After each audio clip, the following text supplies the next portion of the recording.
So, Tashi Delay, Your Holiness, and Tashi Delay to everyone here, to our esteemed Buddhist colleagues, scientists, students, scholars, and interested visitors. Welcome to the third and final day of this first Emory-Tibet Symposium, Bridging Buddhism and Science for Mutual Enrichment.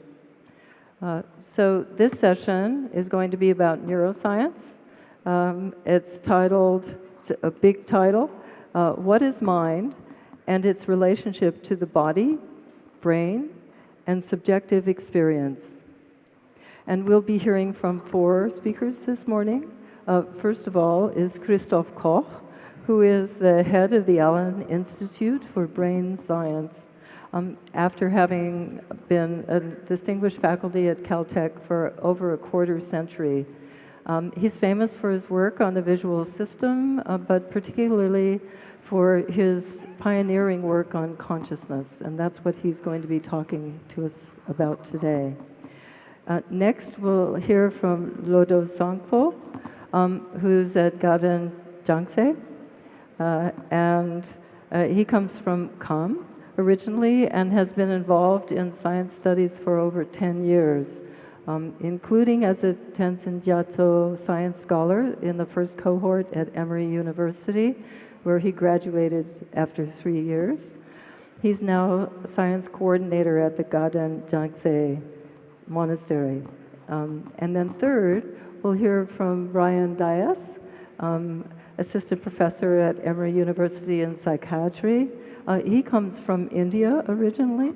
And took his master's at Tata Institute for Fundamental Research, then went to the United States, where he's been looking at genetic bases of behavior, and in that context went on to look at the epigenetic environmental effects on behavior. So he's one of the leading scholars in that area. And then lastly, we'll hear from Gelek Jaltsen, who is also from Kham. He's at Drepung Loseling. He also has spent over 10 years studying science and was in the first cohort also of Emory-Tibet students, including a Tenzin Gyatso science scholar. He graduated also from Emory, and he's now teaching science at Drepung. And the only thing I would say to conclude this introduction is that I think it's really representative of science how diverse this group is. They have come from so many different places through such complicated paths to arrive here today. So first we're going to be hearing from Christoph Koch, who'll be talking about consciousness. Thank you, Carol. It's a great honor and a privilege, Your Holiness, to present 2,400 years of Western thought and scientific Western thought about consciousness to you in 20 minutes. I'll try to do my best.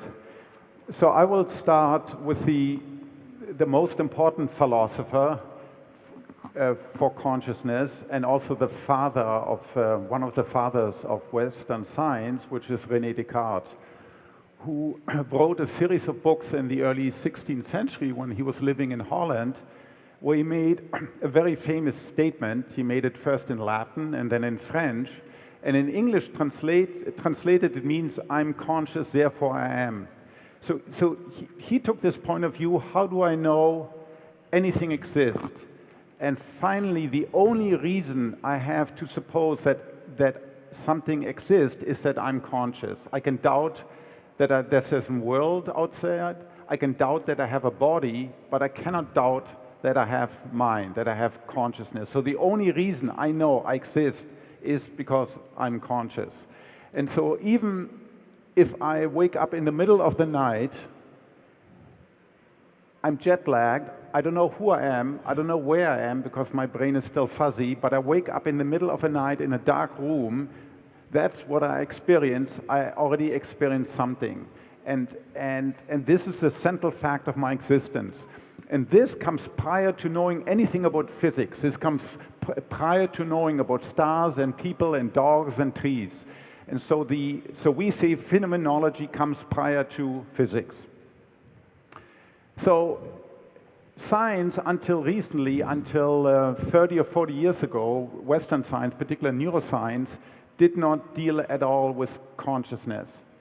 So you could open a textbook about neuroscience, about the brain, and you can read over 1,000 pages, facts about molecules and synapses and neurotransmitter, but nobody ever said how it feels like something to be an owner of a brain, that the brain actually has an interior point of view. It looks at the world, it has experiences. So it's okay if physicists write textbooks about stars and elementary particles without mentioning experience, but how can you talk about neuroscience without talking about the central fact of neuroscience, that the object that we study generates consciousness? Now, this is slowly beginning to change in the West. So now consciousness is a legitimate topic of scientific discussions. Mm-hmm. And you can make a career, and you can write grants about it, and you can write books and papers on it. So this is just another experience. This is a famous physicist, Ernst Mach, who wanted to describe how the world looks. So he is a so-called phenomenologist, and you can see maybe on the right, you can see his nose, right? So he's looking out at the world, and he sees his body, he sees his nose, he sees the top of his eyebrows, and he looks out at the world. And the challenge for us as scientists is to describe how this view of the world comes into being.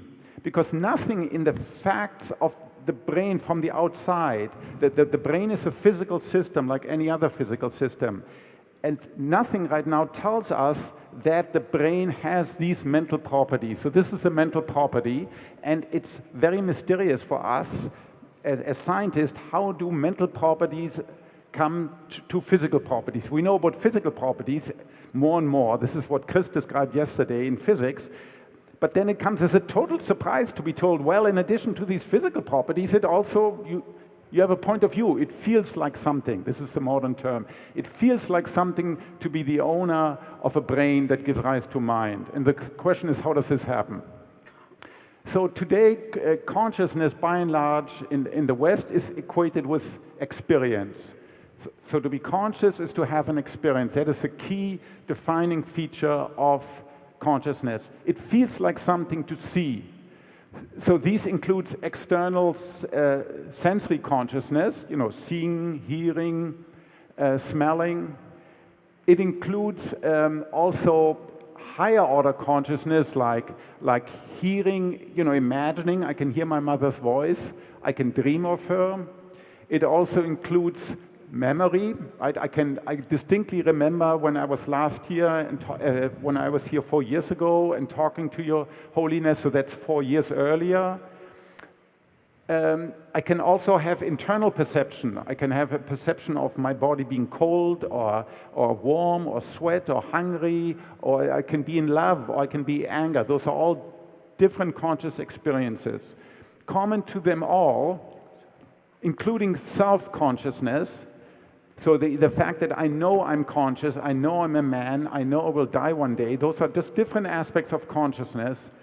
And then there are these very subtle experiences that Buddhism focuses on: flow, joy, contentment, and peacefulness. Again, common to all of them is that it feels like something to have that experience. And so the challenge for all of them is to understand how the point of view emerges from physics, from physical properties that we study every day in the lab. So consciousness is identical to having an experience. Each experience, the way we think about them, has a content. The content can be I see a face, I hear a voice, I'm angry. Those are 3 different contents. And it feels like something to have that particular content. Now, it may be possible, some people are speculating, that under certain conditions, maybe you can be conscious without being conscious of anything in particular. And that's very interesting for us as a neuroscientist, because what it would mean at the level of the brain to be conscious, that means you're not asleep, you're not dreaming, you're conscious, but you're not conscious of anything in particular. Sort of like naked awareness. Now this is a beautiful illusion. If Your Holiness, if you can fixate the cross in the center, and don't move your eyes at all. Try to keep your eyes as steady as you can. And if you really keep your eyes steady,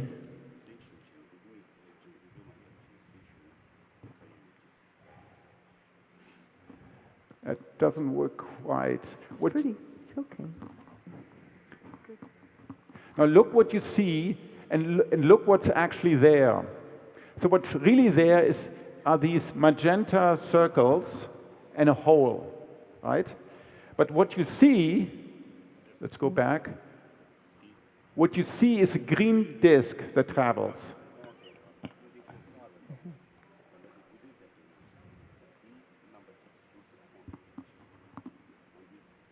Right, but the green disk is actually not there. There's no green disk. All there is a hole that travels. And instead of seeing the hole, you see a green disk. So I show this illusion. And another aspect of this illusion is that if you really keep your eyes steady, the magenta disk will all disappear. The only thing you see is a green disk moving around. I show this illusion because it's a beautiful illustration that our conscious experience can be very incorrect what we see out there. So here in the limit, you only see a single green disk traveling, which isn't really out there. So sensory perception can be false, may not be an accurate representation what is out there.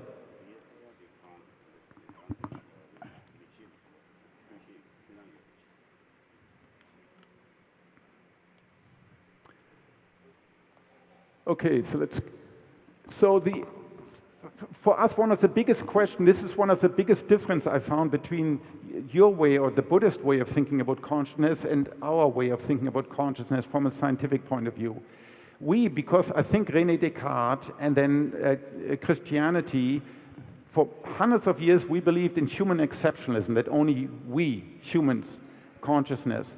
So today, as scientists, there's great skepticism about who else has conscious. And the default assumption is that nobody except us has consciousness. And it's only slowly over the last 100 years that more and more people are beginning to accept the possibility that other organisms are also conscious. But this is something we discuss at every single meeting. So ultimately, of course, only I know about my own conscious. I don't know about your consciousness. Now, I assume you're conscious. Why? Well, because you can describe what you see, and what you see is similar to what I describe, and your brain is very similar. And were you to undergo an fMRI study, a brain scanner study, I would see a brain in your head that operates very similar to my brain. So I assume you are also conscious. And so we can use this now, we can use this assumption to do a lot of tests, because now I can put Your Holiness in a magnetic scanner and I can study how does your brain respond when you have a conscious experience, and I can put EEG electrodes on your skull, and I can see what sort of brain waves do you have when you're conscious as compared to when you're not conscious. Now, we focus on the brain. This is a modern phenomenon. This arose only in the 17th century. Until the 17th century, we were completely dominated by cardiac thinking. And even today, all the imagery in the West is so for some Christian imagery, you have a bleeding heart of Jesus Christ. You don't have a bleeding brain of Jesus Christ. You have a church called, what's it called? Immaculate Heart. Immaculate Heart Church. You don't have an Immaculate Brain Church. Or I love you with all my heart. Or I give my sweetheart, my wife, for Valentine's, I gave her a heart-shaped chocolate. Mm-hmm. I should really be giving her a brain-shaped chocolate, but I don't, because we still have this this heart-based language. But we now know, partly we know this from heart transplantation. If my heart gets transplanted, I get a new heart, I'm still me, I'm still Christoph. My memories are not in my heart, my memories are in my brain. So we know it's a brain that gives rise to consciousness. And so now I can do studies, so I can go inside the magnet, this is my brain, and I I can look at something and I can see where the different bits and pieces of my brain that are specifically responsible for conscious experience. And so over the last 100 years, we've learned a lot about the brain and how it relates to consciousness. One of the most inside investigations is almost 100 years old. There was a terrible sickness that swept around the world during World War I and after World War I. It's called the sleeping sickness, encephalica lethargica. And millions of people were affected, and the people who were affected fell into a profound sleep. They slept 20 or more hours a day, and they couldn't be aroused. A small subset could never go to sleep and was hypervigilant. Many died of this disease, It's an infection of the brain. And then this clinician, von Economo, discovered that what gets affected by the disease are two parts in the brain that are specifically responsible for promoting consciousness and for promoting sleep and awake. So ever since him, we now know that sleep is an active state and that there's a switch that has to be turned on in order for me to be conscious.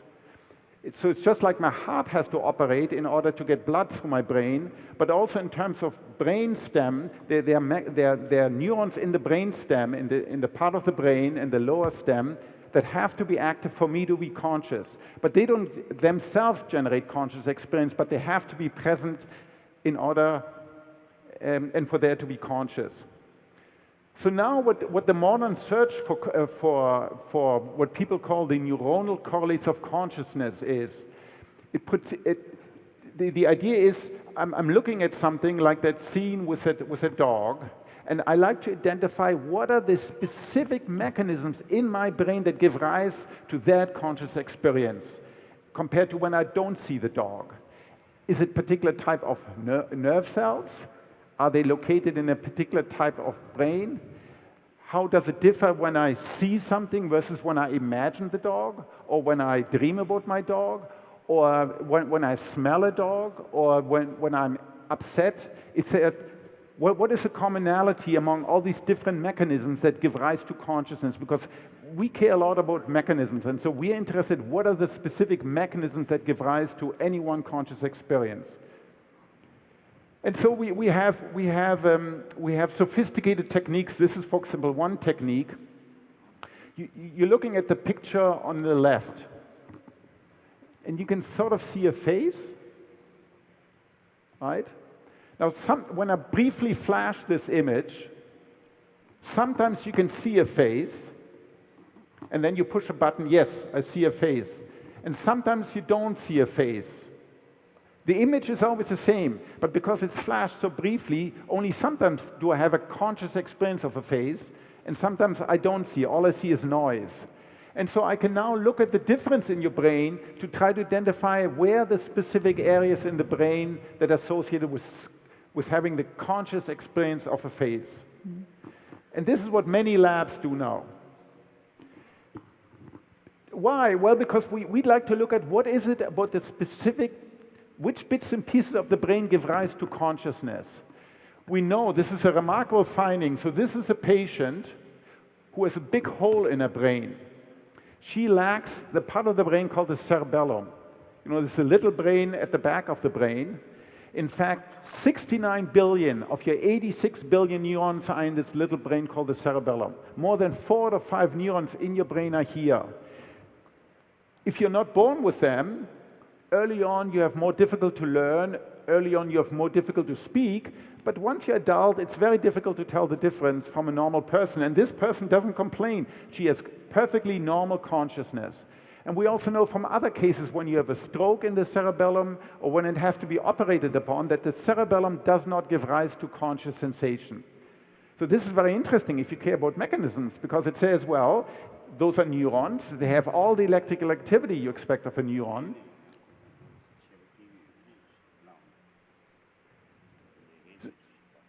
And so this just shows the question in stark relief. What is it about those neurons in the cerebellum that does not give rise to conscious experience, but other neurons do? Okay, so we've now we have identified, I'm not going to go in detail here, through a variety of different techniques, the part of the brain that needs to be active in order for there to be conscious experience is a part of the cerebral cortex, of the neocortex. Not everything in neocortex, but only certain parts of cortex, of the neurons here in roughly this part of the brain. This is exciting because now it's like hunting. It's like hunting. We're trying to hunt for the sources of consciousness in the brain. We're trying to smell it and we're trying to hunt it using all sorts of different techniques. Why is it these neurons but not those? Do they look different? Do they have different connectivity? This is what we're trying to find out now. So, for us, it's very interesting to investigate using objective scientific measures who else has consciousness. What about patients that I can't talk to anymore, that are in coma because they have a brain damage, or that are in a persistent vegetative state? Are they conscious or not? Is there anybody home?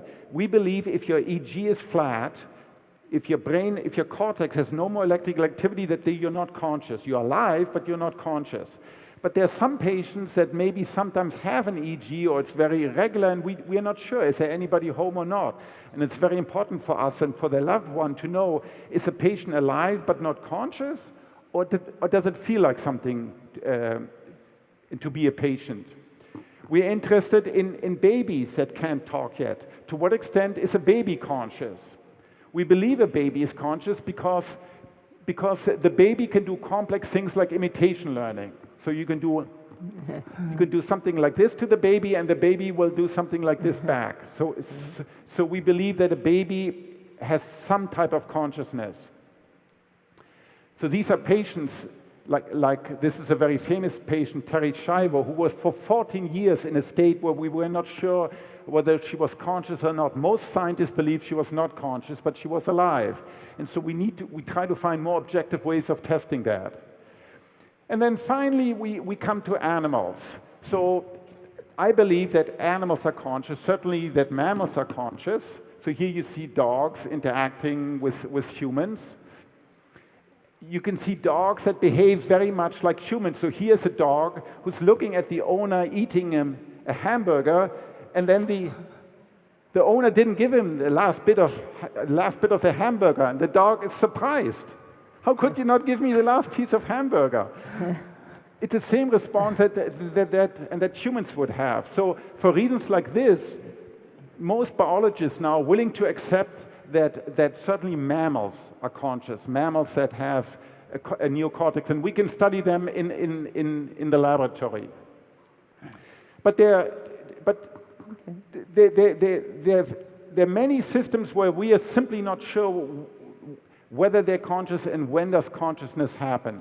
So for example, in a fetus, we mentioned this already yesterday, when does consciousness first arise? Is it at the moment of conception?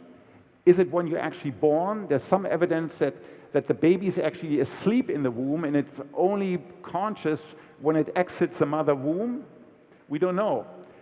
What about their special type of experience like near-death experiences? Is that truly a conscious experience or not? People are investigating that. There are these special cases. This is a case of two girls, little girls, their heads are grown together. They're Siamese twins. And their heads seem to be merged. Their brains seem to be merged at the level of thalamus. So do they have one conscious mind, or do they have two separate conscious minds? It's a very interesting question. We don't know. What about special states like sleepwalking? You know, sometimes people can walk in their sleep. Are they conscious or not? We're not sure. Probably not, but we're not sure. What about the animals that are very, very different from us? So this is a bee. The brain of a bee, as you mentioned yesterday, Your Holiness, is the bee of an insect is much, much, much smaller than ours, but it's very complex. Its numbers of neurons is 10 times, its density, its circuitry is 10 times more complicated than the circuitry here. So why do we assume that a bee is not conscious, like almost everybody in the West does? What about group mind? it's a question that people have asked since hundreds of years. Does it feel like, is there some sort of mind above and beyond the mind of you and me and Carol and everybody else? Is there some sort of Emory-Tibetan group mind? So we are, of course, very interested in the question.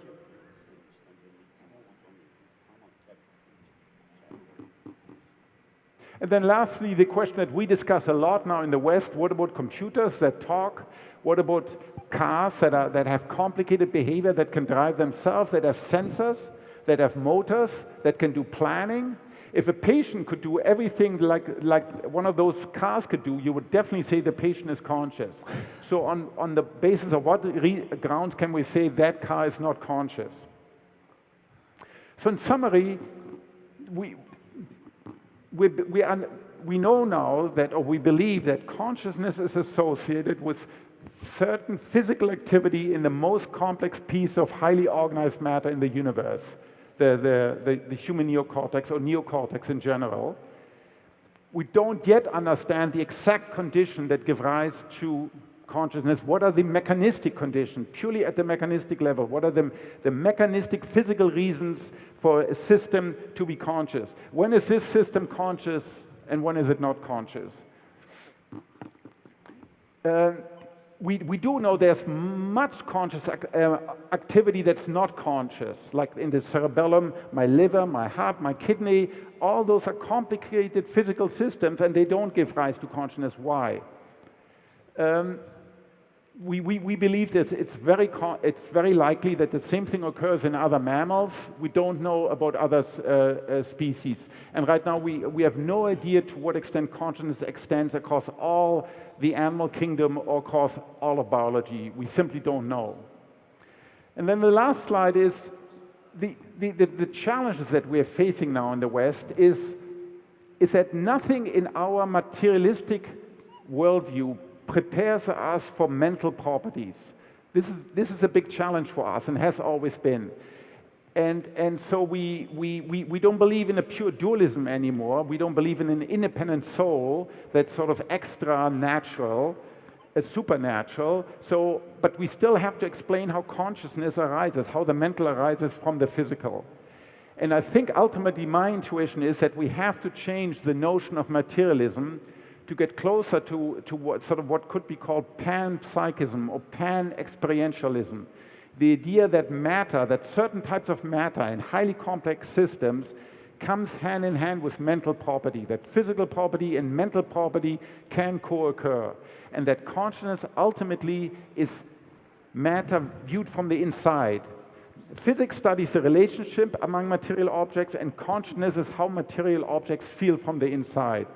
And that is an ongoing project that we in the West, philosophers and scientists like myself, are pursuing now. And with that, I thank you for your consciousness and your attention. But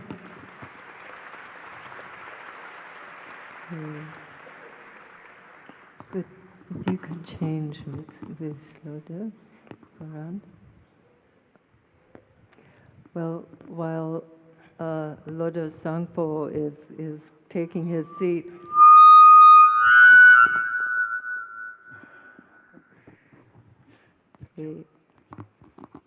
in case we didn't notice already from Christoph's presentation, consciousness is considered the hard problem.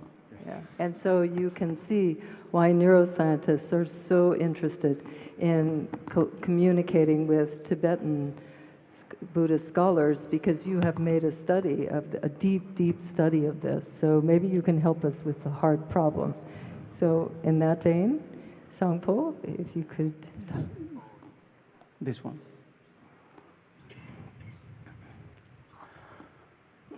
Good morning, Your Holiness.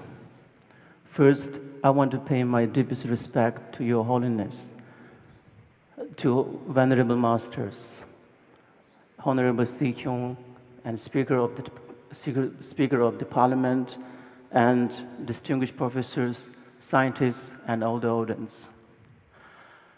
My presentation is about consciousness from Buddhist point of view. I have categorized this topic into 5 sections. First, the attributes of the mind. Second, difference between sensory and mental consciousness. Third, difference between gross and subtle mind. Fourth, difference between mind and mental factors or mental event.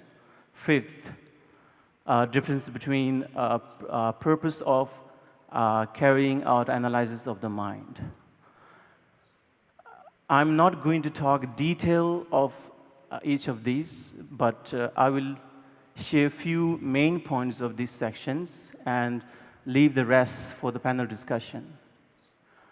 Before diving into my presentation, I think it is important to make clear distinction between the term that we use, consciousness in English, and namshi in Tibetan. I think by listening Christopher's wonderful presentation, it is very clear that consciousness has less range of application than the namshi in Tibetan, because in the namshi, it does not only include conscious experience, but also unconscious entities. I think this is important to keep in mind because my presentation is mainly focused on namshi rather than consciousness per se. To talk about the attributes of the mind, I think it can be talked within 3 aspects. First, causal aspect. Second, entity aspect. Third, experiential aspect. For the causal aspect, in the previous and past presentations, we have heard about talking these 2 causes, which are substantial cause and contributory cause or cooperative causes. This is quite important here to understand the difference between these 2 causes. So I'm going to give a simple example to explain the difference between of these 2 causes. If I take an example of a clay pot, the substance or stuff that turns into clay itself is considered as its substantial cause. And all other factors that contributed to make the clay pot exist are considered as its contributory cause.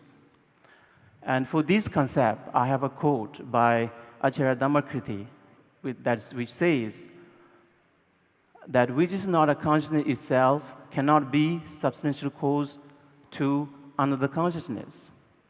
The reason why I brought these 2 causes here is because since the consciousness is very different from physical entities by its nature, the substantial cause of consciousness should necessarily be a prior moment of consciousness. Every consciousness is a continuum of its previous consciousness, and if we trace the origin of it, then we might say it is beginningless. To talk about how consciousness is different from physical entity, I need to talk about the entity aspects of the consciousness. Entity aspect of consciousness also can be taught with 3 properties. The property of luminous, the property of being aware, conscious, the property of being unobstructive. The property of being luminous, there is 3 different interpretations. The first, there are 3 different interpretations. First, the consciousness is luminous because it is free of all the physical composites and physical particles. Second, it is consciousness. It is luminous because its fundamental nature is not affected by afflictive emotions. Or another way to say is all the afflictive emotions are not embedded in the nature of consciousness. This is the key reason why we believe mind and consciousness has a potential for limitless development. On the other hand, physical training development is always limited. It cannot go beyond, the physical training development cannot go beyond the fundamental constraint that is imposed by nature and its constitution of the body. On the other hand, for the case of consciousness, its obstacles are removable, temporary. That's why we believe all the living beings, including animals, have a potential to be enlightened being or to attain Buddhahood. Third interpretation, regarding to the third interpretation is that the consciousness is luminous because it is a reflective of any object. It can have a reflection of any object. And for that, I have another quote by Acharya Dhammakriti. Therefore, my own mind is luminous by virtue of its own nature of luminosity, by virtue of other objects being transferred and eliminated in it. This makes it too luminous. This makes it luminous too. To talk about the property of being aware, consciousness, being aware or conscious refer to ability to know something, to apprehend something, to cognize something. And this is the fundamental function of consciousness. And here I have another quote, but I'm going to skip it. And to talk about the experiential aspect, the experiential aspect of consciousness can be talked within the two modes of consciousness. The consciousness that experiences the object and the consciousness itself experienced by another type of consciousness. The fact that we remember something is the result of having experience of that object in the past. Otherwise, we cannot have that kind of remembrance. And for this concept, actually, there is a debate between Madhyamaka point of view and Chittamandika point of view. Madhyamaka point of view, this doesn't have to be the case to experience something.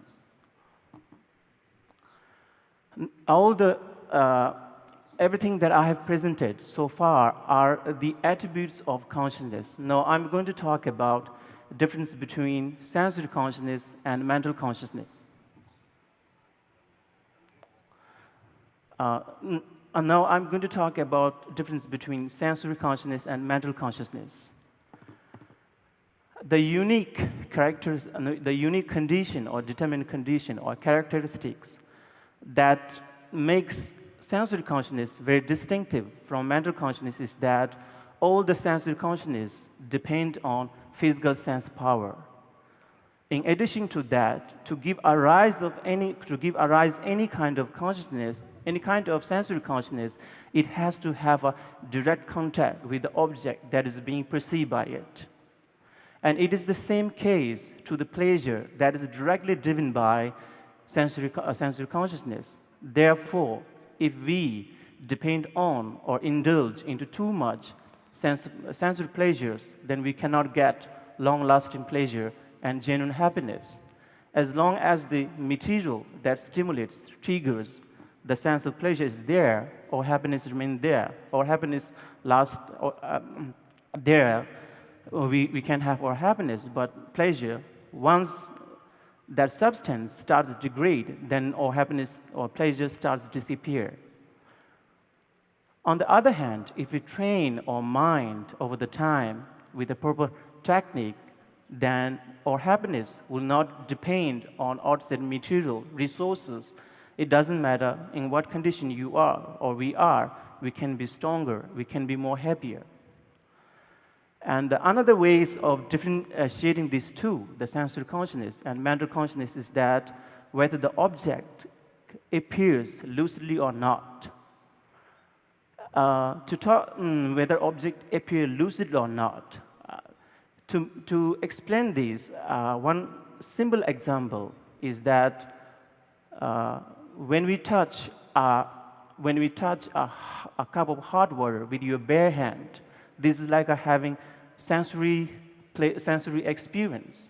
But if you touch the same cup with covering slim cloth, and this is kind of having a mental consciousness, there's a difference between there's a difference, there is a qualitative differences between sensory experience and mental experience. And another ways of making difference between these, difference between these two is based on whether or not it is based on whether or not phenomena of all the three time appears to it. For the mental consciousness, it can have appearance of three time events: past, present, future. But for the sensory consciousness, they cannot. And another, I think for the fourth one is pretty much same as what I said, so I'm just going to skip that. And now I'm going to talk about difference between gross and subtle mind. Gross and subtle mind, and there are several bases where we can rely upon to make a distinction between gross and subtle mind. If you make a distinction based on how hard or easy it is to identify, then we will say feeling of pleasure and suffering is grosser in relative to neutral feeling, because the sense of pleasure and suffering is more easier, more obvious as to identify. And if we make the differences based on whether it relies on a physical sense power or not, then we will say sensory consciousness are more grosser in relative to mental consciousness, because mental consciousness does not depend on physical sense power. Third, if you make a distinction based on the clarity or vagueness of its focal object and representational aspect, then we can see the difference within the mental consciousness itself. The mental consciousness during the awake is more grosser in respect to the consciousness of dream. And dreamy consciousness is more grosser in respect to deep sleep consciousness. And actually, I think His Holiness Dalai Lama spoke about these on the first day of this symposium. And the subtlest consciousness that we can ever experience during the lifetime is what we call Chizentamo, that occurs during the process of dying.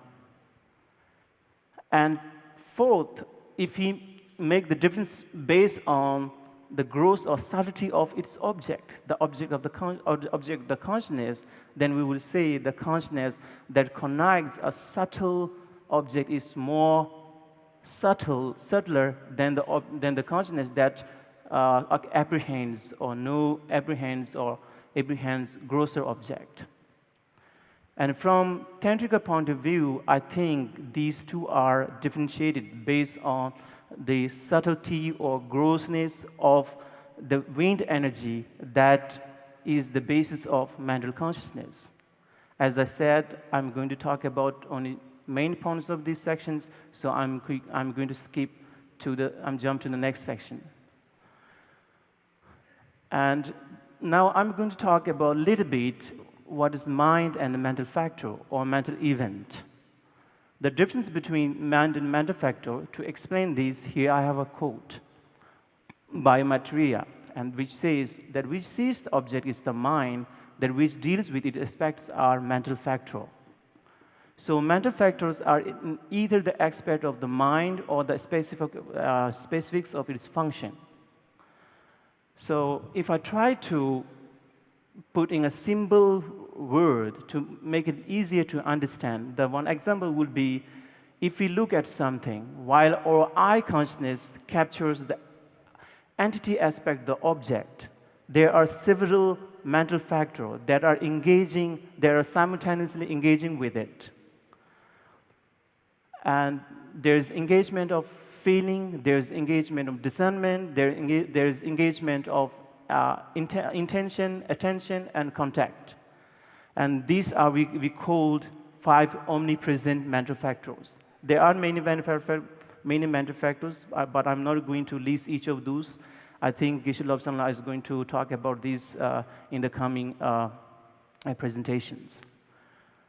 What is the function of these mental factors or mental events? This mental factor or mental events just does not captures the entity aspects of the object, but it does more than it, or more than that.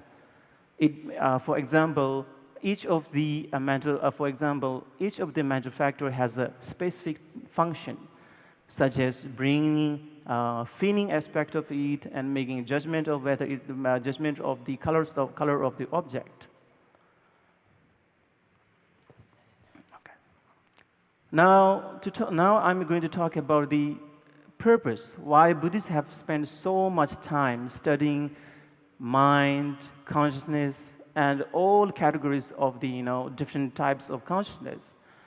And to talk about that, I thought it might be better to share 3 traditional approaches to the questions to deal with the question of mind, from Abhidhamma texts, from epistemological texts, scriptures, from Vajraya or Trendy texts. Abhidhamma text scripture focuses on causal process of 100 mental states and emotional states and subjective experience of these states and their effect on our thought and behavior, and which could be called psychology therapy or something. And epistemological text analyzes the nature and characteristics of perception, knowledge, and their relation with language and thought in order to develop visual frame to understand the different aspects of consciousness. And from the Tantric textbooks deal with conceptual thought, experience in the context of deep meditational setting, and beside that, there's numerous engaging numerous yogi postures, enhancing well-being in general, and effecting elimination of afflictive emotions. And what is so specifically talk about the purpose of carrying out analysis of mind in Buddhism?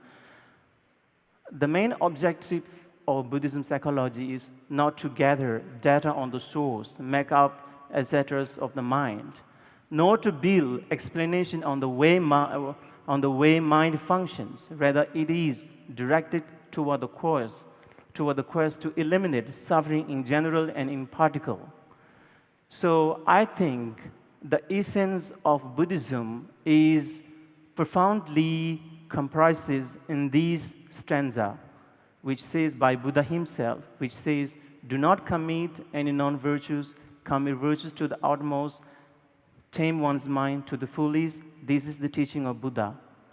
So I hope I have roughly presented some of the main points of my sections, and this is pretty much what I have got to present, and thank you, you all. Thank you, Your Holiness.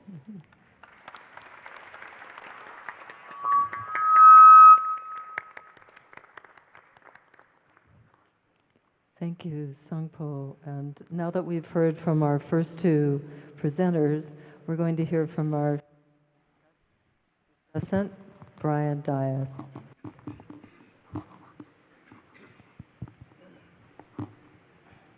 Namaste, Dalai, Your Holiness. An important component of what we've been talking about this morning has been experience. And the consciousness of person A versus the consciousness of person B is probably going to be different because of the experiences that they've had. What I would like to talk to you about this morning is how we think that experience is registered by biological systems, and then how that might filter into how we perceive the world. For that, I have to introduce a concept called epigenetics. So you spoke on the first day about chromosomes and DNA on chromosomes. The DNA on chromosomes have chemical marks that let them either be read or not read. that idea of that code, the genetic code, being expressed or not is called epigenetics.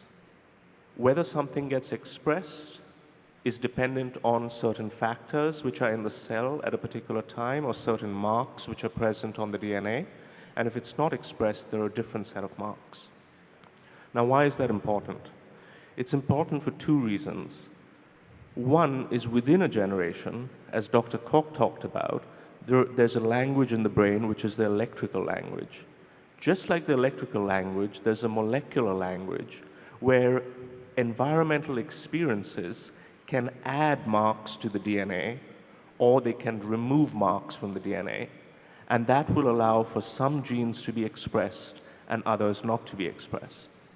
So you can imagine a situation now where you have an impoverished condition or a negative condition which lays down certain marks,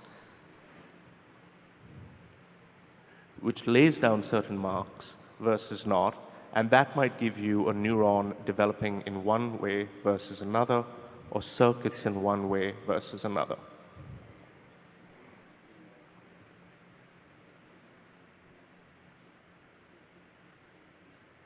So that is how we think about epigenetics within a generation. What I also want to talk about is something that I study in my laboratory and is a growing field of research, although controversial, which is called transgenerational epigenetics. And the basis and motivation for this field is historical events which have suggested that ancestral traumas have left imprints on the descendant generations.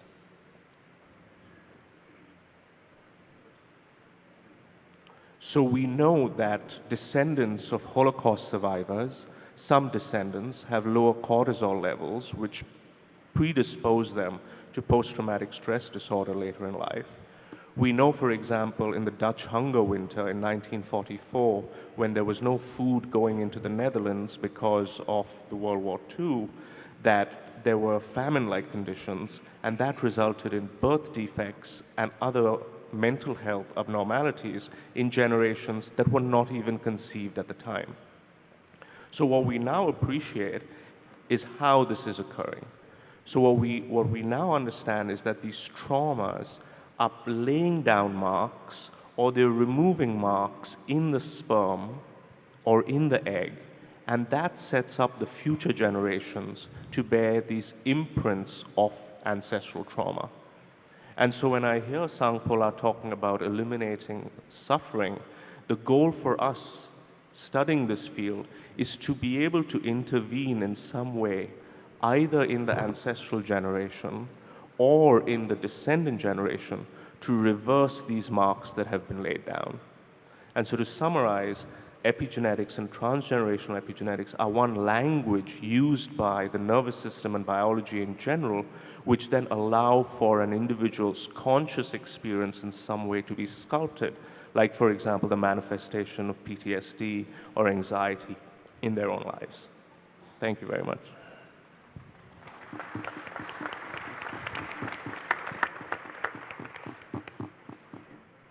Thank you for those comments, Brian. And next we'll hear from our second discussant, Gelek Jatsov.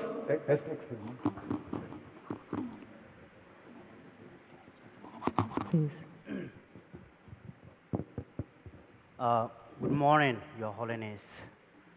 I have never in my dream thought that I would be talking about Buddhist concept in front of you. This is such a great honor for me. I'm very grateful for Your Holiness and for ETSI as for this wonderful opportunity. I just want to make 3 points. The first is about multiplicity of the consciousness that arise simultaneously.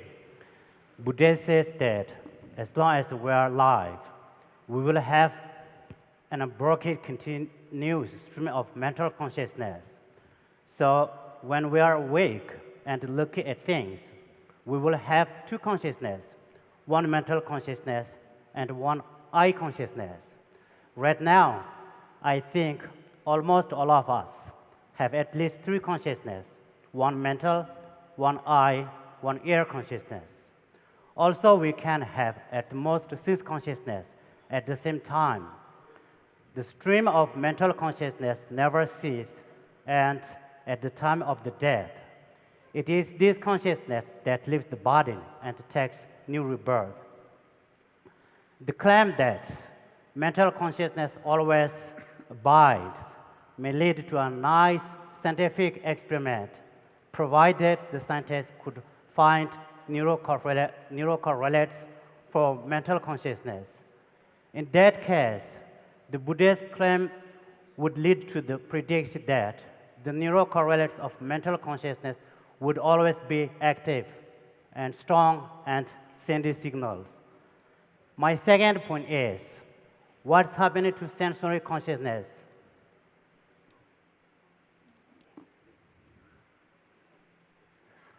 My second point is, what's happening to sensory consciousness when there's no longer an input? The Buddha says that the sensory consciousness ceases to be when there's no input. The consciousness turns into what we call pacha, which is translated as mental imprint or potentiality.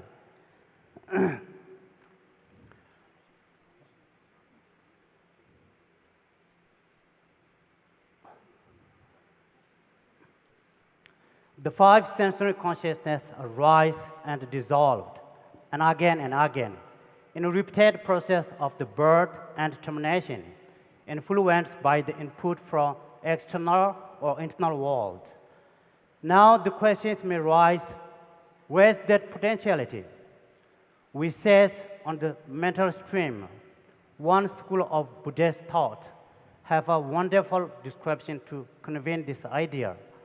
They call this consciousness the stone house consciousness. And my third point is about types of consciousnesses that have modes of apprehension that are directly contradictory to each other. For example, ignorance and wisdom are said to have modes of apprehension that are directly contradictory with respect to a common object. Ignorance apprehending the table to have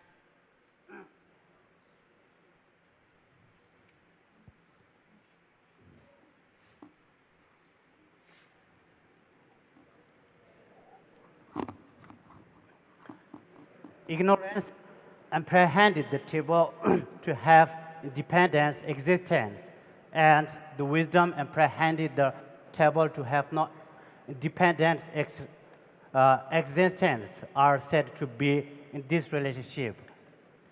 Because of this relationship, when one grows stronger, the other automatically weakens. This is true for all pairs of consciousness that are in this kind of relationship.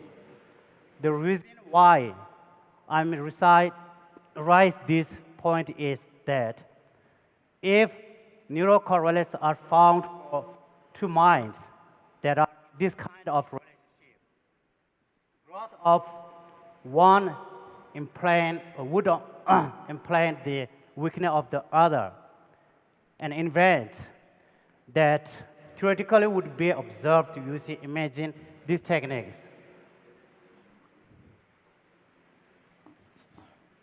An event that theoretically would be observed using image techniques. So this is another experiment that neuroscience could perform once the correlates are found. Yeah. So this is another experiment that neuroscience could perform once the correlates are found. Thanks, Your Holiness. Thank you.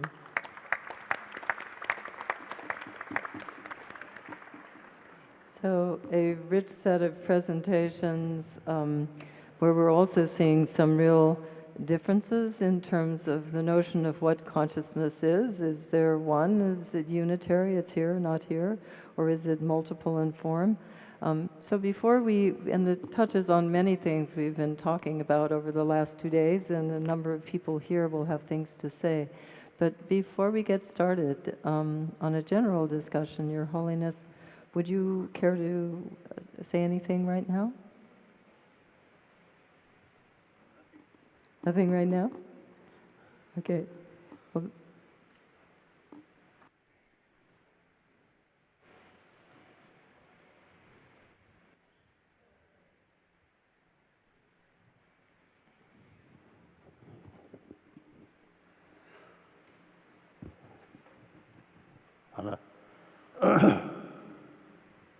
as you mentioned, when 유직름이네, right?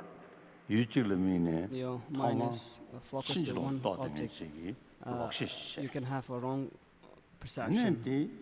After that, then it can lead to doubt, and after that it can lead to inference.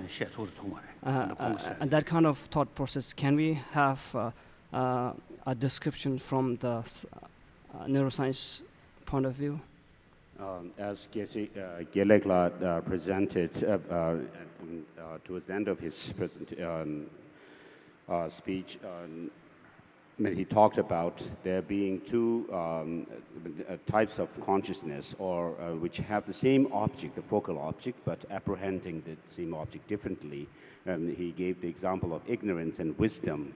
And so in this regard, His Holiness would like to ask, could there be that kind of a distorted consciousness, distorted cognition, like ignorance, which later kind of changes, transitions into some kind of a state of a doubt that you would have, and then because of the doubt, is there a way to transit that into inferential consciousness, changing that into inferential consciousness? Could you actually find, regarding this, could you actually find some very neural correlates of these?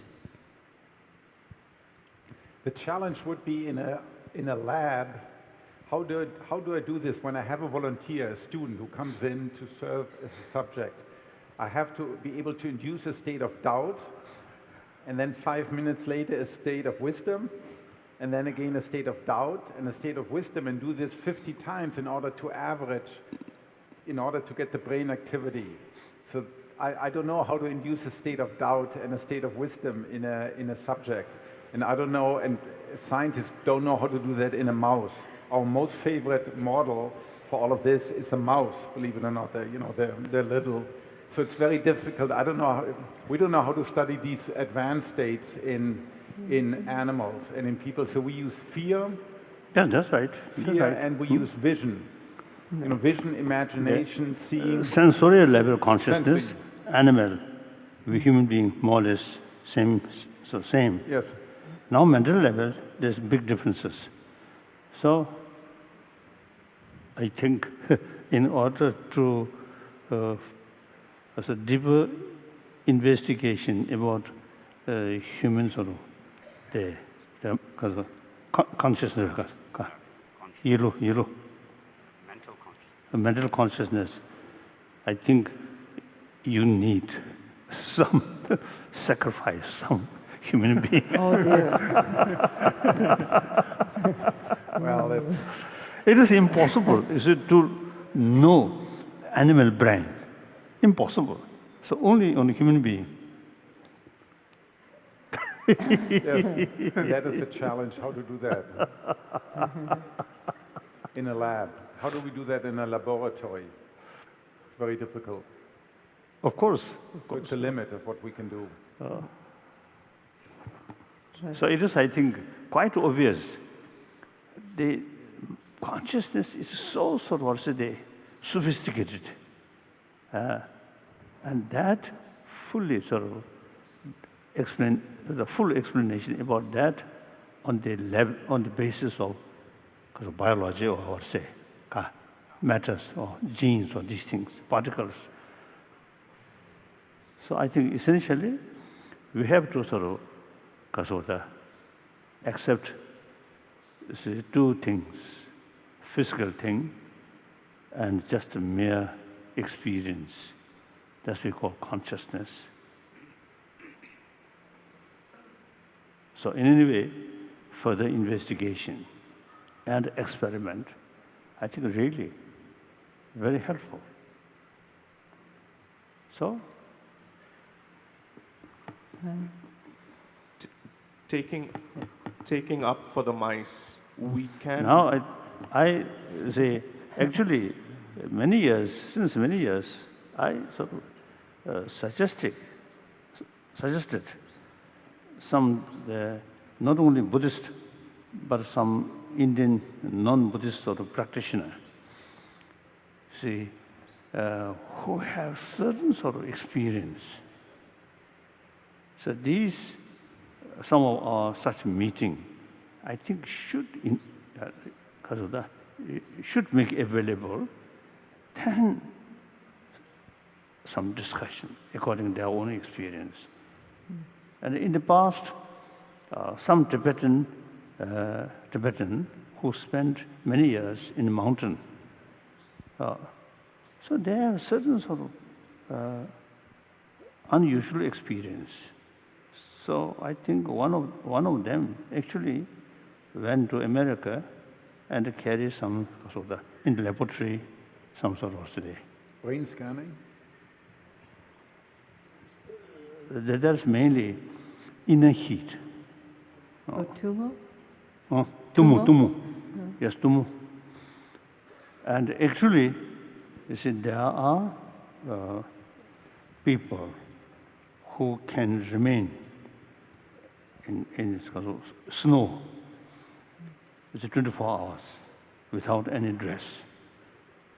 But their inner heat, so powerful, surrounding their sort of area, the snow melt.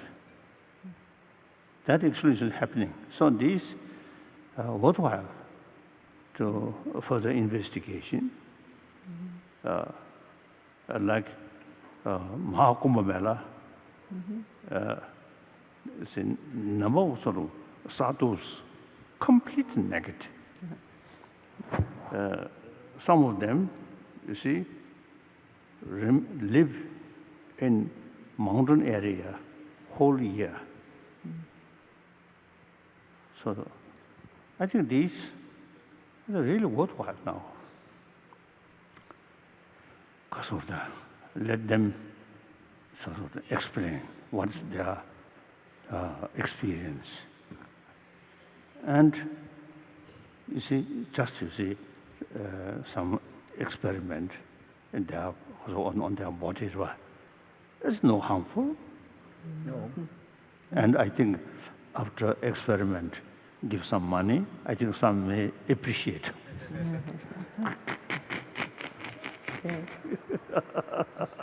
말왜 겁집어야 의도 수는 사실 겁집 당시 제일 중요한 텐데 Yes. So some people have studied free divers. So these people go to great depths in the ocean with no oxygen mask or no oxygen gear whatsoever, and can hold their breath for minutes, several minutes and hours at times, at really low depths. And so people are studying that. But what it seems like, it's more the physiological system that has adapted to training that they have undergone over extended periods of time. Like the sadhus, being up at high altitude has probably changed their physiological systems that now allows them to function in a completely different physiological space than people who don't have that training, so to speak. Lobsang?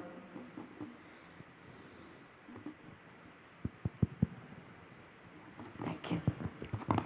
The topic of consciousness is a topic that is probably the most relevant topic for discussion between the neuroscientists and the monastic science scholars. But when we talk about consciousness, I think we have to understand that two traditions come from a very specific, fundamental paradigm, different paradigms. Daniel Goleman, in his book called Emotional Intelligence, he makes this case that Actually, not the emotional intelligence. It's one of the, I think, destructive emotions. He mentions that the modern science, when it comes to understanding consciousness, the fundamental paradigm is that consciousness ultimately is reducible to arises. It ultimately has to do with physical property of the physical phenomenon, whether it's brain, you can go to minute levels, genes and so forth, but without a physical basis, you can't see consciousness. And this is something His Holiness has mentioned yesterday also. At what level, excuse me, at what level the mind or the consciousness emerges from the physical properties, at what level of complexity of the physical properties enable the emergence or the giving rise of the consciousness.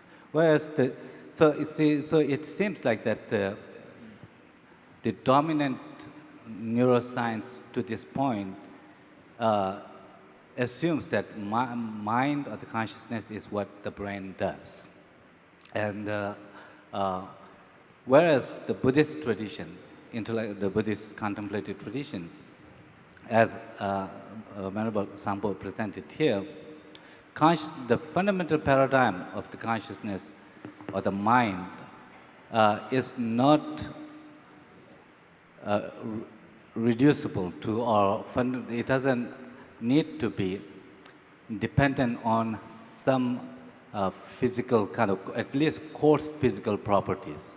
And that's what allows Buddhists to maintain the various degrees of subtlety of consciousness. Consciousness can be coarser when it depends on coarse level of hormonal and biochemical processes, and what is the certain sensory faculties and so forth.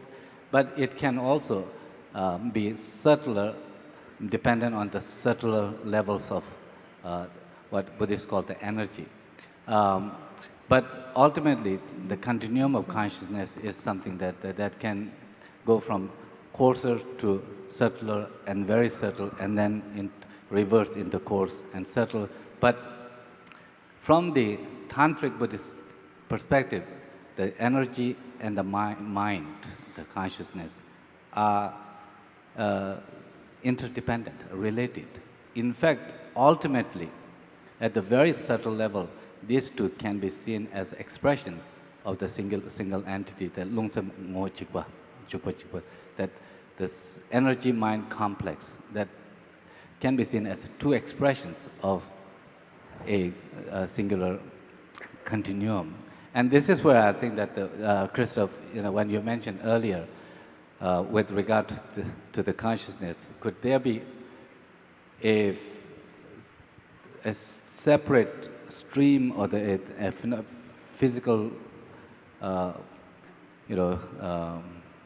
basis, that may give rise to mental experience or the conscious experience, not simply, dependent on the brain and so forth. So I think that ultimately, from the Buddhist tradition, at least the way that I see it, is that Tantric or the highest Yoga Tantra tradition, when it presents the mind kind of as interdependent and ultimately as the same nature or the same entity expressed in two ways. As one, as the energy that can become physical, transform into the coarser physical properties, and then related to that also the mental and emotional states also can become coarser as the consciousness as energy become coarser. So coarser levels of energies, as they dissolve, then the coarser levels of mental activities dissolve, and that can correspond to like the sleep, the dream and sleep, or ultimately from the alive state to the states of what is referred to as the clear light of death and so forth. What do you say? I have one question.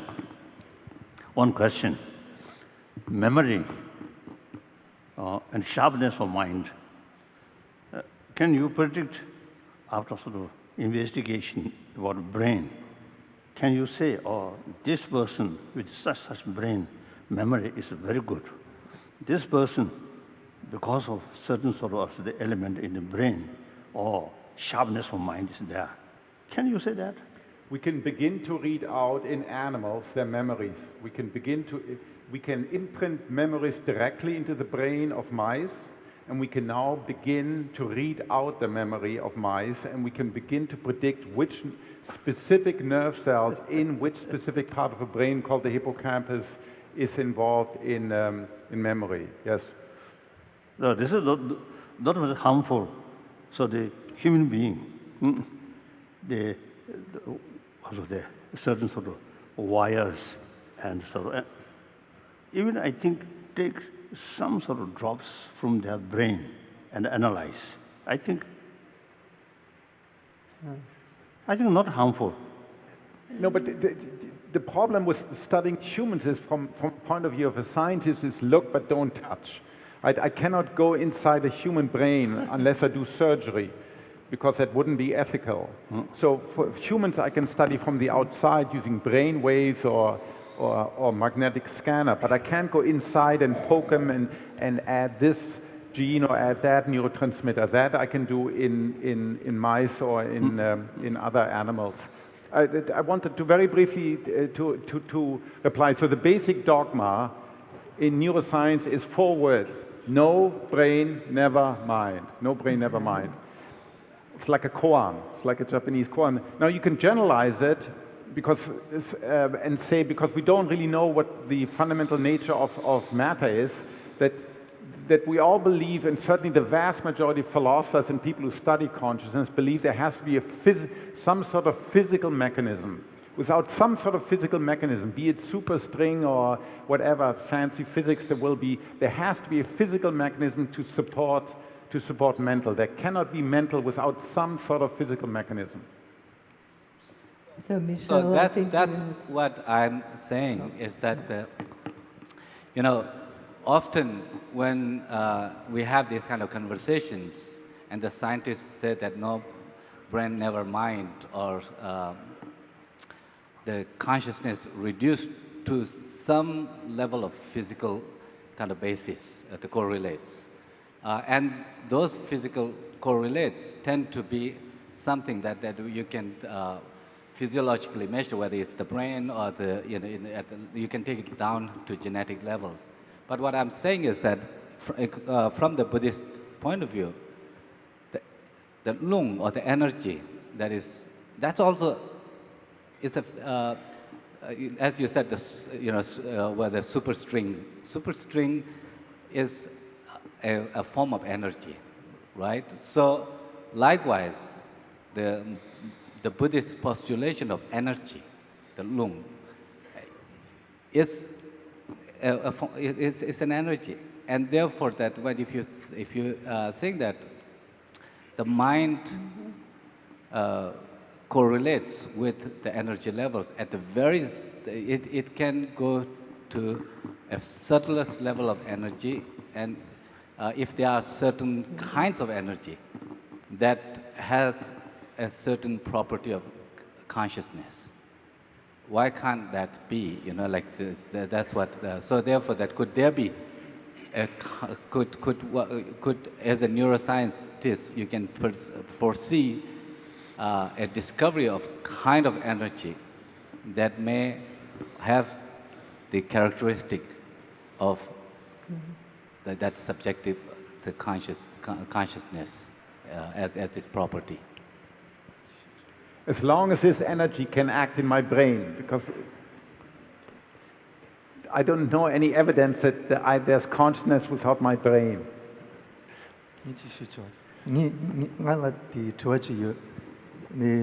So when you do experiments in laboratory on consciousness, how much of the first person account is taken into consideration?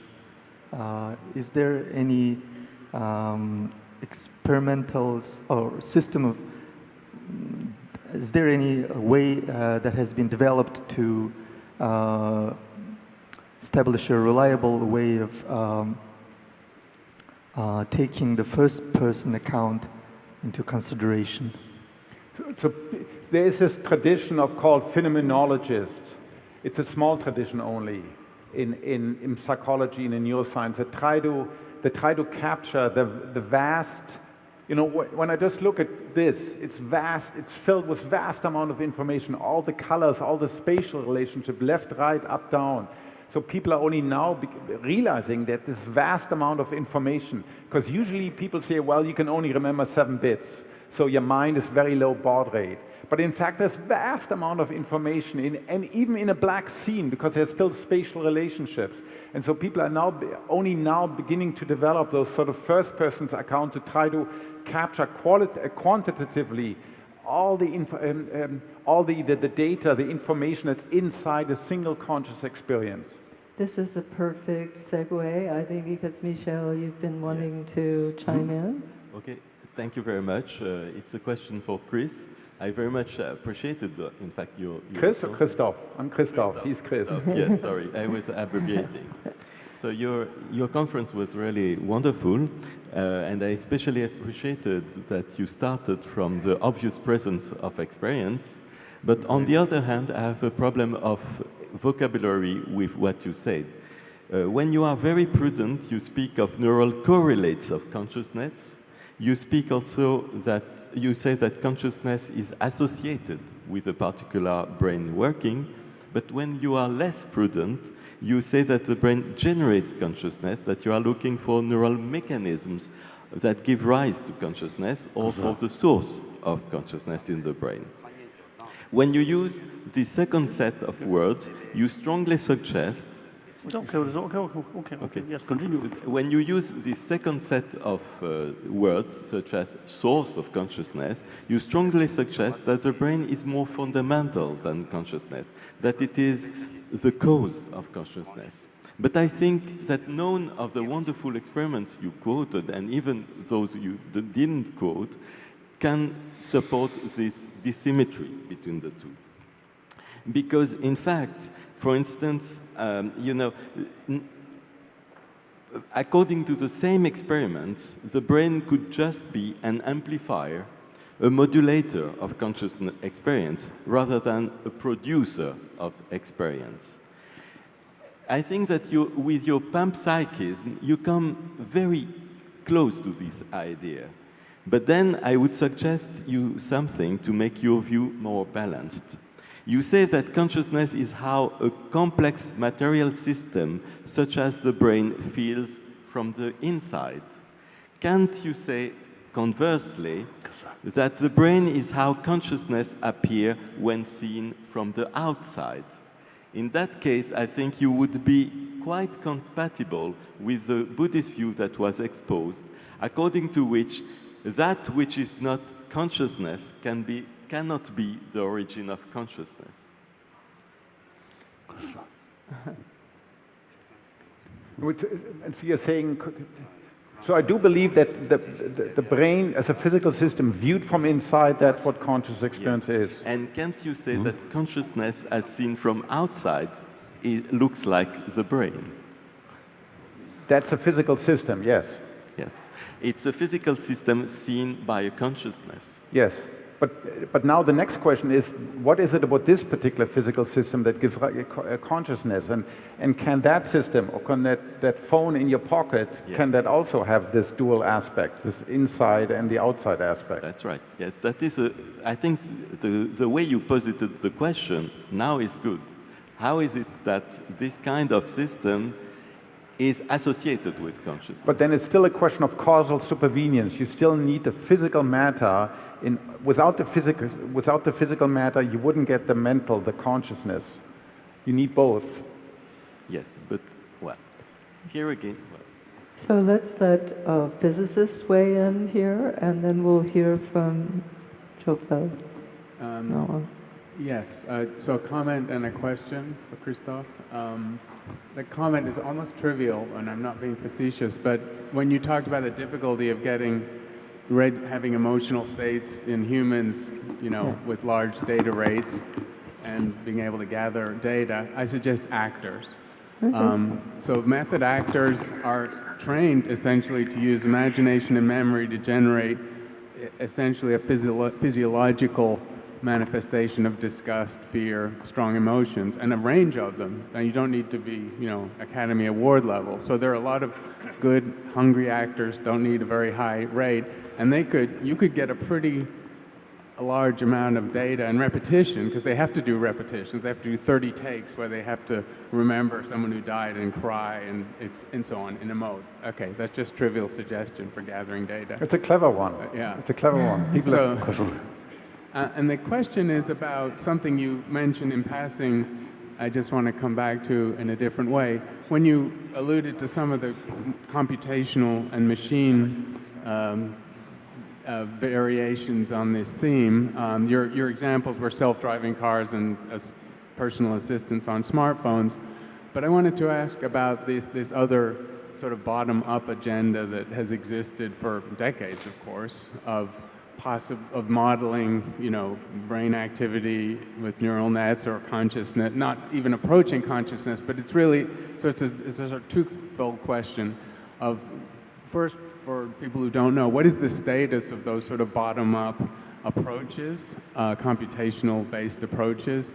Are they proving fruitful at all? And second, the sort of more algorithmic approaches, which I would call AI or something like that. What is their status in your view, as far as illuminating the subject you study?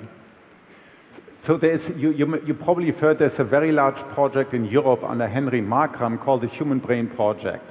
And their attempt is to model, it's based in Switzerland, they want to model the human brain in all its detail. And the belief of smart money in Silicon Valley says that if you can do this in 100 years, if you have a perfect computer simulation of the human brain, including every neuron, you hit the button, the computer will wake up and say, "Hi, I'm the blue brain." And I say, "How do you do?" I say, "I feel fine." And everybody will say, well, of course, you get conscious experience because you've simulated all the underlying functional relationship. I personally think no. Consciousness is ultimately has to do with causal powers, and you can never simulate consciousness. But people in Silicon Valley don't like that. And so the dominant metaphor today in the West is of computationalism, that just like you can simulate gravity of a black hole in your simulation, you can simulate consciousness. Practically speaking, they're very, very far away from that, just practically speaking, and we'll get good models of human behavior using AI much sooner than we'll get them using bottom-up simulation for interesting reasons we can talk about. So I guess this sort of second-tier question is, absent that grandiose agenda that I agree is overreaching, do these computational approaches work as far as being illustrative models of how the neurochemistry works or how the electrochemical network of the brain works? Are they helpful in that sense? Yes, they're locally helpful. There's no grand unified theory, I don't think there ever will be, of the brain, but they're local models that explain this phenomena, or things how work in the retina, or how they work in the inner ear, or how they work on memory, yes. But they don't illuminate the question of consciousness at all. Right, I think Ngawang and then Gershila. I just want to make a remark about the presentation of Dr. Koch. It's really encouraging that the progression that neuroscience had made so far on searching for consciousness. Although the approach, it seems more towards that approach that you applied, a reductionist kind of an approach, where you are trying to find consciousness on a physical basis. But I think as a Buddhist, I believe that there is no way that you can find consciousness on this, applying this method. But while observing the conversation that's being taking place here, I find that we are also neglecting, I may be wrong, but the beautiful presentation that Sankolas gave about the mind and mental factors, and he present about the 5 omnipresents always there with the consciousness. But when we try to define, or when all the scholars that I observed so far, they try to neglect the other factors that are involved. So in a way, we are also in some sort of a direction that science has applied, reductionist kind of so which is, I think, a little bit incomplete. So if we need to get to the consciousness, then we have to include the 5 omnipresent that's there, so that I think it will give us a fuller picture. And then there is I think that could be one way that we can be able to comprehend what consciousness itself is, not searching for the basis of it. Yeah, I think we'd like you to elaborate on that. That's a really interesting point. So, Brian? So I'd like to first address what Geshe Lobsang said and then what Geshe Nawang said. So I think we're talking in some way about similar things. I mean, I don't think we should ignore the fact that when we eavesdrop on cells firing in the brain, we're eavesdropping on electrical energy, right? So it is an energy that we're talking about. And I think contemporary neuroscience, with all the tools that we have, has definitively proved that that is the neural correlate of consciousness as we define it. And so, yes, there are other energies in the brain. You have cerebrospinal fluid coursing through the ventricles, and that forms a source of maybe kinetic energy. But to be able to definitively prove that that is another source that gives you a conscious percept, I think will take a lot of effort. But so I think there is a common language here in terms of energy. It's just at the level that we're talking about. And then Geshe Nawang, I think if I understand correctly, the mental factors are things like joy or feelings and... To explain that, mental factors, when I talk about the first 5 omnipresent mental factors, it includes feeling, discernment, intention, attention, and contact. So feeling is the bringing the feeling aspects of the object that is being perceived by the consciousness itself, and contact is kind of the contact is kind of for contact is kind of letting consciousness engage with the object. Yeah. So I do think that when we do our experiments to identify these neural correlates, we are also trying to get a sense for how these feelings, how these emotions actually modulate what your conscious percept is. So it's not like we're ignoring them. We're trying to get to a minimal unit of consciousness and then talk about how that can be layered upon with these mental factors. So I don't think we're ignoring them per se.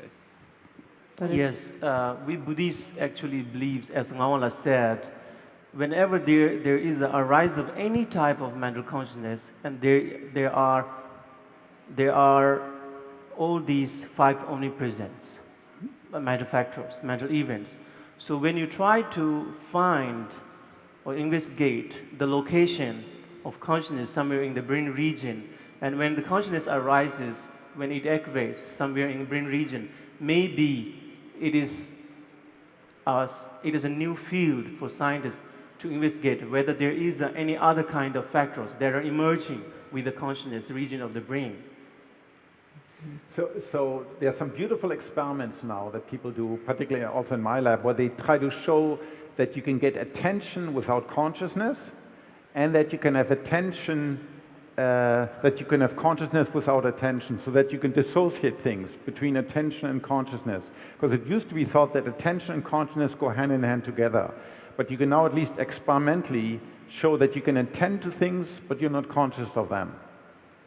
So this is what scientists love. They like to take these things and then try to dissociate them and then try to study that. Well, then perhaps this is great. Maybe we can hear from Geshe Lakdor on this point. I have an observation and also a question. My observation is, in this kind of dialogue, I think it is extremely important to make certain points very clear. the fact that we are not able to converse quite well with regard to consciousness is there is not clear definition of what consciousness is that is being used in science and probably in Buddhism also.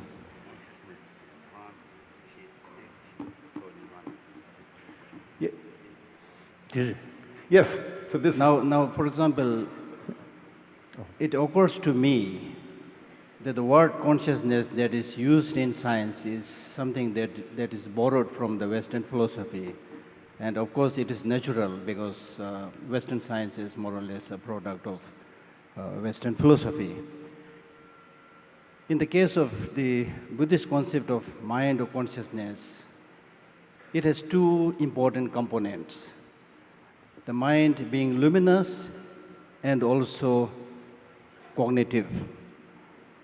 Luminous means just like any object coming within the purview of a mirror, it has the capacity to reflect the object coming within its purview. But mind is more than that mirror. It does not only allow the object come within the purview of the mirror, but it also has the capacity to perceive it, the cognitive part. So therefore, my simple question is, on the one hand, science, as of now, is unable to explain a mind or consciousness that is not related to physical or brain. But at the same time, it talks about the conception, perception, cognitivity, and so forth. So all these experiences, the cognitive and perception experiences, to me, is primarily a first-person experience. So my question is, how do you measure the experiential part?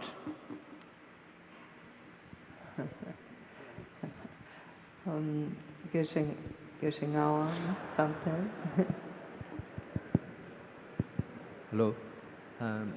In continuation to what Geshe-Hakola has said, so the consciousness, when Christophe, you said that there is attention but without consciousness.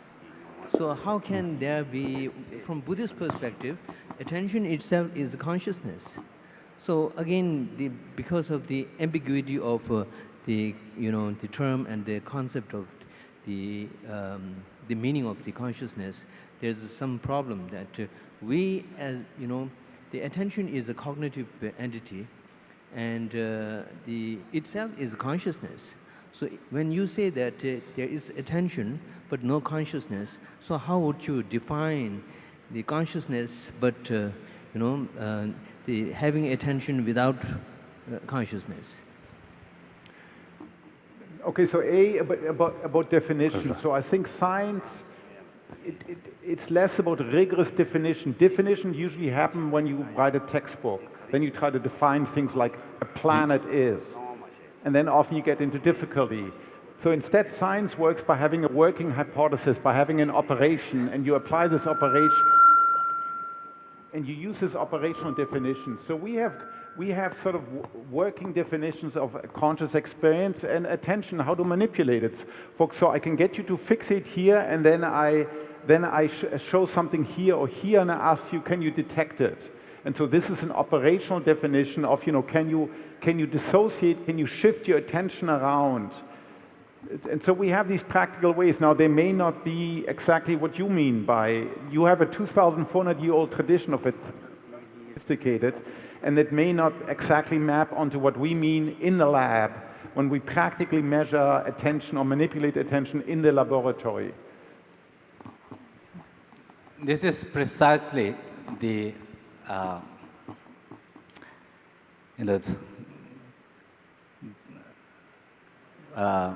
the place where the two traditions, not having a clearer sense of what is meant by consciousness, when the neuroscientists like yourself say consciousness.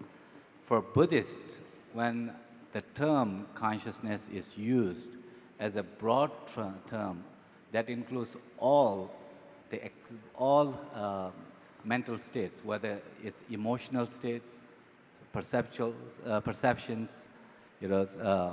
sensory perceptions, as well as mental states, memory, all of these are included. So that's why it comes across a little bit strange when you hear that you can have intention without consciousness, because intention is part. Attention. Attention is also okay. Attention, which in Tibetan is yila jeba. That's one of the 5 these omnipresent mental factors. For a Buddhist scholar, or a student of mine, it simply makes no sense to say there is attention without consciousness, because attention is part of consciousness. It is one of the mental factors. So therefore, it's very important for in this kind of discussions to make clear that when you say consciousness, it has to do with this, as you mentioned, that it has to do with this qualia issue, right? That when you see like the green, knowing, seeing the green. So, because from the Buddhist point of view, even the sleep is part of consciousness. Sleep is one of the mental factors that is called the changeable mental factors. But obviously, the Buddhists wouldn't say that in sleep, unless you are a very advanced meditator, that you will be aware of what you are experiencing, what you are knowing, what you are engaged with. So in the scientific field, when they say consciousness, it has to do with, in some cases, reportable experiences, right? Like this. So if somebody asks that, what did you see? If you were conscious of what you saw, then you can say that, oh, I saw a bird or the green. But when you are asked, when a cross is flashed on the screen, or face is flashed on the screen, that earlier you showed that, if it's flashed so quickly, if you are not able to report back what you saw at the face, then you would say that even though the image of the face was there, flashed, but you were not conscious of seeing the face, right? But people have very subtle techniques now. Right, so people, so people study those phenomena called subliminal perception, or when you see it, but it's so quick you can't report about it, and you can still see a signature in the brain. No, I'm not disputing that. What I'm saying is just simply for the conversation to not go, kind of across without meeting. When a face is flashed so quickly on the screen, neuroscientists, when they said that they were not conscious of the face, it simply means that you did not have consciousness because you cannot report. You did not have enough. No, it also means if I can do the experiment on myself. I flash it and I immediately afterwards show another image. Then I simply don't see the first image. I simply do not see it. That's fine, but you are saying that attention is there. Attention is there. But it's the duration, or particularly if I show immediately a second image, the second image will wipe out the impression left in the brain from the first image, and does not give enough time for my brain to generate the neural conditions for conscious experience to occur. That's fine. I'm not. So there is no conscious experience in this case. There's no conscious experience. That's what you are saying. Yes. That cognitive science, neuroscientists will say that. There is no conscious experience. But Buddhist, for the Buddhist to say that there was attention, that your attention engaged with that face, but were not conscious of that's possible, but it's simply the language needs to be different, that you are not aware of seeing. There are words like in Buddhism, like there is an nanglamang, that there is a certain perception that's called the perceived but not ascertained. When you are so deeply engaged with certain sound, you could have visual images in front of you, but they are there. The stimulus impinge on your retina and so forth. You simply are not aware of that. That can be possible. So here, I think we're really beginning to see how these engagements really call forth the necessity to clarify the constructs that we're using, and this is exactly what scientists and Buddhists are really interested in. And so, and we may be needing to build a new lexicon of science in science, not just a new lexicon of science in Buddhism. So for that, I think, Sindhu, you had a comment you wanted to make? I have one little thing to add. Well, wait, sorry. Oh, yeah. Sindhu is waiting to talk. Thank you. My comment is not really about the lexicon, but I have a question and a suggestion. My question is, we know that, or neuroscientists know that brain is important for all these conscious experience. But then neuroscientists are not satisfied. They want to go deeper and find parts within the brain that are responsible for these experience. So how far should you go before you say that, okay, now we found the neurocorrelate? Do we go down until a single neuron, or do you have to go even further down to molecules or even atoms? So how far down you need to go before you say that, oh, these are the neurocorrelates of the conscious experience? That's my question. And my suggestion earlier, His Holiness raised this point about two different types of consciousness that have same focal object, say this cup or this glass, and then having two entirely different mode of apprehension. So one consciousness apprehends this cup as impermanent, and the other consciousness apprehends this object or this glass as permanent.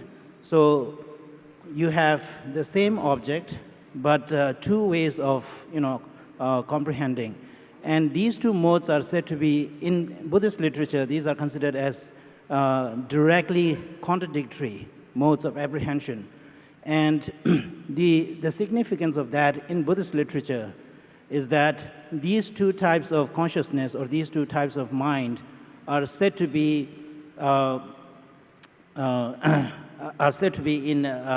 directly contradictory. So therefore, when one strengthens, the other automatically weakens, right? So is it possible to find a neurocorrelate that would respond in this manner? Because this is such an important concept in Buddhism, not only from the understanding of mind, but also it has a very practical implication. The fact that ignorance could be reduced and totally removed is based on this concept, that a mind, when it's focused on the object and have its mode of apprehension that is completely contradictory to the ignorance, then you'll be able to strengthen that, and in return, your ignorance is reduced and finally, removed. Yes, so that's a very good suggestion. And people have done experiments, so-called bistable perception. With a cube, for instance, a cube you either see like this or like this. And you can either only see it like this or like this. Now, nobody has ever done the experiments that His Holiness has suggested, but in principle, you can get meditators, long-term meditators, and you can get them to do exactly that, to look at the object in one way, when it's permanent, and in a different way, and then observe which different parts of the brain are involved. The question, so that can definitely be done. That's an experiment that can be done. It's not even that difficult. The question is then what you do with that. So now whenever I see this is impermanent, this part of the brain is active, and when I see it as permanent, this part of the brain is active. Well, so that tells us something about where these cognitive operations are performed. Okay, so permanence is here and impermanence is there. So that's the sort of knowledge you can get from a neuroscience experiment. The question is, how useful is that going to be to you? Because now I guess you can go around and zap this part of the brain to try to get people to see things permanently, and you can remove that part of the brain so people... I have a few things to... Oh, sorry, just, sorry, Oh. actually we have Geshe Palden Darkpa who has a little comment that he'd like to make.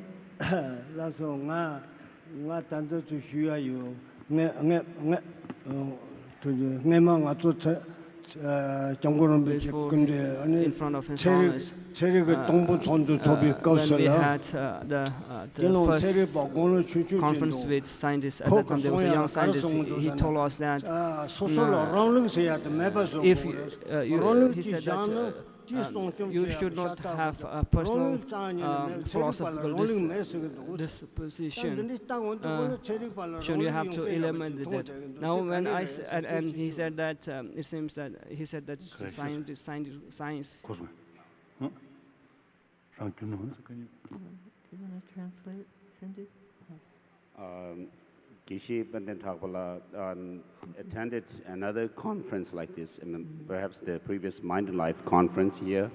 And at that time, Geshe-la says that there was a young scientist who actually said that scientists do not have their own position as such, that they don't hold on to some strict position as scientists. But listening to the presentations here, it seemed like scientists have their own position. So how is that?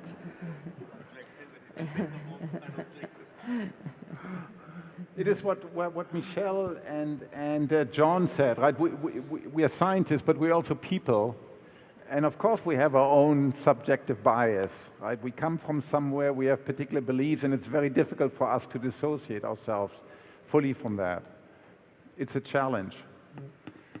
I think as far as sort of consciousness or mind is concerned, I think, as you mentioned, among the scientists, in the past, not much pay attention. Now, end of 20th century, begin to pay more attention. So something like, this is something, the subject which study or investigate something new. So,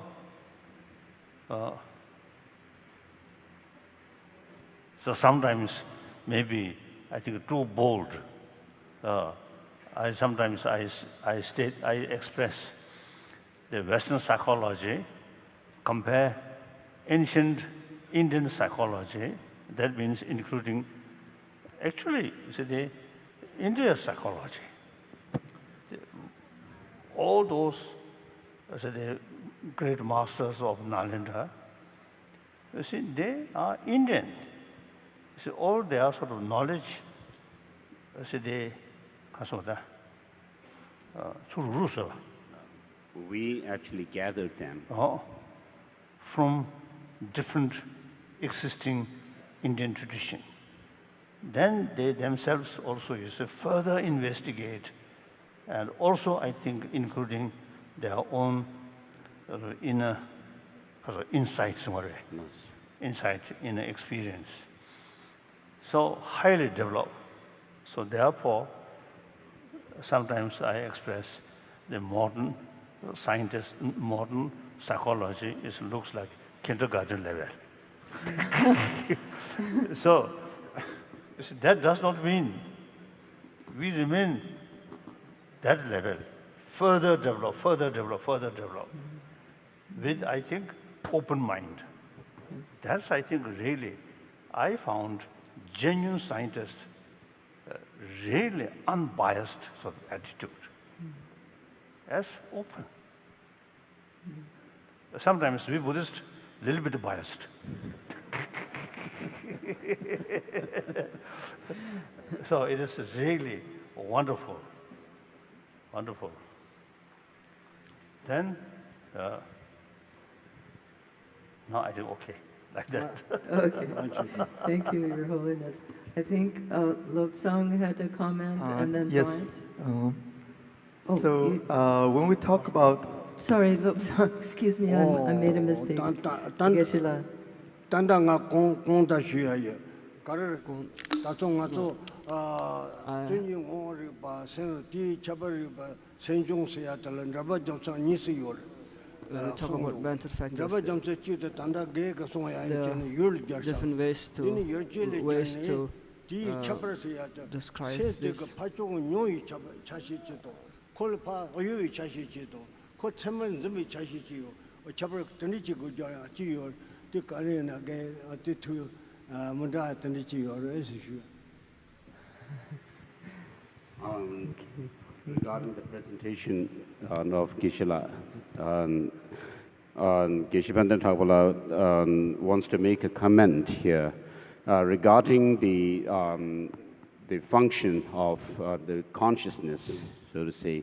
I mean, the different Mind and mental factor. Regarding the mind and mental factors. I mean, the mind is said to be that which cognizes or perceives the object as a whole, its nature, and then the mental factors are said to engage with the object in specific ways with regard to the properties or regard to different properties or something like that. And then Geshe-la would like to make this comment that with regard to the property, the term property here, or the difference, I mean, there is the difference in terms of experience, and then difference in terms of kind of a movement or motion of the consciousness, and then in terms of the validity of the consciousness. Do you have a comment or sample? I actually haven't heard it properly, but what I am assuming what Geshe-la said, I'm assuming what he has said. It seems what he's saying, what Geshe-la is saying is that when we differentiate between mind and a mental event, and I basically differentiated based on based on aspects and its function, its specific function, mind and mental. When I talk about the mind and its mental factor, I differentiated based on mental consciousness is something that perceives the entity aspects of the object that is being perceived by the mental consciousness, and the mental event is not just perceiving the object of the mental consciousness, but rather it does more specific function of the mental consciousness. And what it does is that it brings feeling aspects of it, and also, for instance, the mental event of feeling, it brings feeling aspect of it, and for the contact, it does the function of letting mental consciousness engage to the objects of the mental consciousness. But there is a two different ways of making a differentiation, these two, the mental consciousness and the mental factor. The one way we can make is different based on the object. So the mental function is the mental event is something that mostly paying attention to comprehend the attributes of the object. Attributes of the object, not just the entity. Attributes of the object.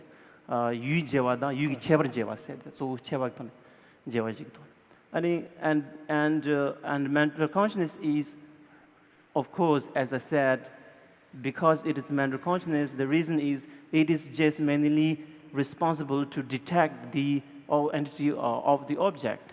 So what Geshe-la was saying is why there is a two definition. If I'm correct, what he said is what that is he said.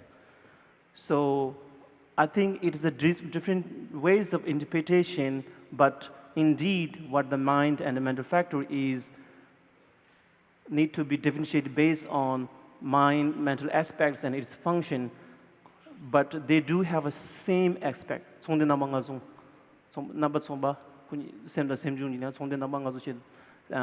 so they do have a same aspect of identifying or comprehending the object, and they do have a similar quality, or I don't know, the quality of the mental quality of the mind, and they engage simultaneously to the object, and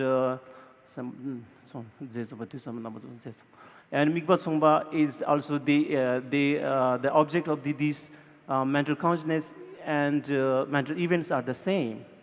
So that is pretty much what I have to say, but what I am confident is that if Geshe Pandela does not know about these things, then I'm pretty sure I cannot explain that. I think what I heard the question about validity. Was that correct? There was the issue of valid perception. Was that part of the question that Geshe-la raised? Because that hasn't come up yet, right? As I understand it, one of the issues in ignorance is that perception is not always valid, right? We may have a perception, but it's obscured. It's not a real reflection. So how does that come into the picture? You mean the ignorance is not valid? Yeah, well, he raised the question of validity. How do you, what makes a valid perception? Is that right? Oh, you mean what makes the perception valid? Yeah. What makes the perception valid, I think it depends on the way how it apprehends the object.